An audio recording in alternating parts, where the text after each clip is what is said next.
Dan Larson here, and I'm at the photo booth for a sort of Toy Galaxy car show. This is a couple of cars that I already had in my personal collection, and a couple that I picked up fairly recently. Some of the coolest cars ever as far as either real cars are concerned or toy cars are concerned. We'll start on the left. We've got the, of course, that's Kit. It's the Kenner Kit from 1983 with Michael Knight in the driver's seat there. I had this car, as you probably know if you've been watching the channel, or if you decide to go back through the archives. We did do a retro review on this particular vehicle, and in that vehicle you'll see that mine did not have both doors. So I was pretty excited to pick up a sample of this recently, an example of this that has both doors. Unfortunately, this one still does not have a working voice function. So my hope is that I can take this thing apart, or actually, you know what, I'll probably take the other one apart, the one that doesn't have both doors, that's in slightly worse condition. I'll see if I can take that one apart, or maybe one of you guys out there already has a how-to fix this thing if the voice isn't working. I've seen other voice modules before in different electronic and talking toys. Some of them can be pretty easy to fix. They just need a little bit of a cleaning. Others are electronic. I don't know exactly what this one is or how it functions, so we will find out on that.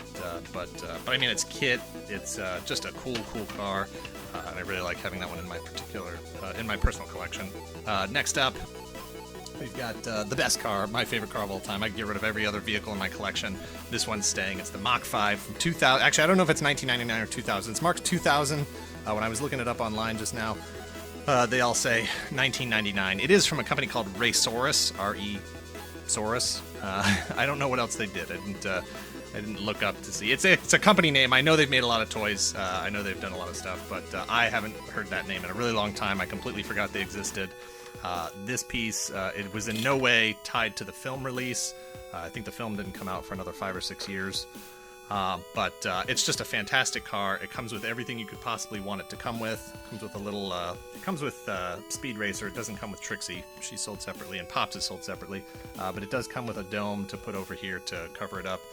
So it's a full domed shield there. It does come with the auto jacks and the saw blades that can be attached to it. This button pops up the little, I don't even know what that's supposed to be, but in the trunk opens, and I have their picnic basket in there. I usually have Chim Chim and drawing a blank on his brother's name. Speed, Pops, Squirtle? What's the kid's name?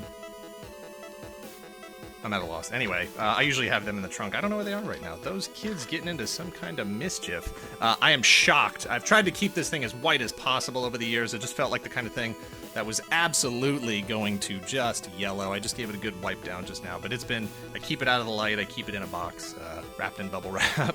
Because they actually aren't that expensive. I just looked them up online. They go for about 30 to 50 bucks-ish. On the secondary market. New in box, which is ridiculous because this thing is incredible. It's exactly what you would want a Mach 5 to be. So I just don't want this thing to yellow. I love it so much. Next up, 1989 Toy Biz, not Kenner. Toy Biz movie Batmobile from the Tim Burton, Michael Keaton era. Mine is not in perfect shape, but I got it super cheap. I think I picked it up for $1 at like Savers or something. I've got my Kenner Batman in here. There's a lever in here. There's a lever. It's not really working that great. There's a lever in here that puts the rocket launchers up, and I don't have the missiles for it. And I also don't have the weird plastic shield that fits over the top. But it's a cool car. Of course, this particular toy version is a convertible.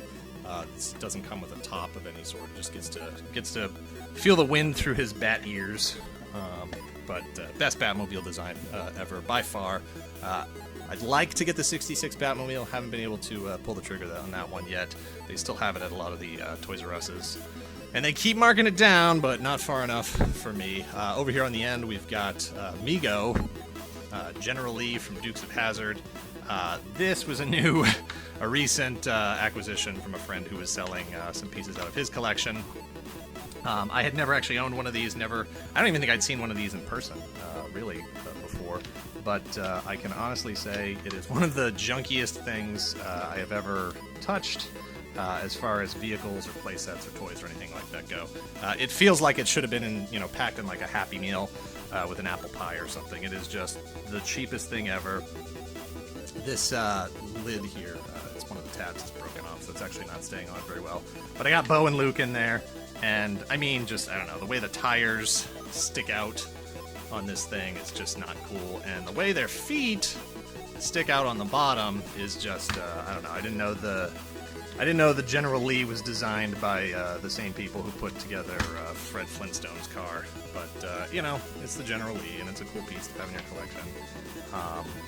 I guess. It's kind of junky. Anyway, the other piece that I was able to add recently from a friend selling off collection was, and I've never seen one of these in person myself, a Steel Monsters masher with Metal Face the driver. Little bit of an error here. It's got a little bit of a crack on the front, but who cares? This thing is incredible. We did a list a long time ago on the show. You should look it up. It's Toy Lines, top 10 Toy Lines, R-rated top 10 toy lines based on R-rated films. Anyway, not for kids. This is, of course, based on the Mad Max series, and I believe the story goes, don't quote me on this, I believe the story goes that Tonka they had pitched the concept of the toy line, and just ultimately they didn't get the license. Somebody pulled out on it, said maybe this isn't a good idea, at least not specifically licensed to Mad Max, and they went ahead with it anyway. With construction vehicles, I mean, it's 5 or 6 vehicles in the line, all kinds of figures. It very, very much looks like it should have been part of that. Mad Max should have been part of this. There should have been a little Mel Gibson figure. But, I mean, they're made by Tonka, so this thing is just tough, beefy. It's die-cast. It's, well, not die-cast, but anyway, it's metal. It's got a steering mechanism back here. And then this, I don't know, trowel, whatever this is called. This is adjustable. It can be raised and lowered. And then just these tough tires. A cannon up here and this beak armor. I don't even know what you want to call it. I don't even know what kind of vehicle, what this actual piece of farm equipment is called. Up here in the north, they're really snowplows for us. And then, the figure that comes with this, his name, as if this thing wasn't, metal enough. His name is Metal Face, and I don't know if you can see there, but he's actually got like a little metal, like hockey mask. He looks like he should be the drummer in Iron Maiden or something. But just an incredible figure, even at 5 points of articulation. Who cares? I mean, he'll fit right in with Star Wars, with G.I. Joe, whatever, with anything. Just an amazing piece that I was really excited to get my hands on, because I knew the line existed, obviously, and I had seen pictures before, and this was certainly the best of the vehicles in my opinion. So I was really excited to get my hands on that one and add it to my personal collection. Anyway, thanks for watching. Their little impromptu car show here. Leave me a comment below if you own any of these, if you're planning to get one of these, if you've heard of Steel Mashers, if you love Speed Racer. Let me know in the comments below. Thanks for watching. Don't forget to subscribe. Later.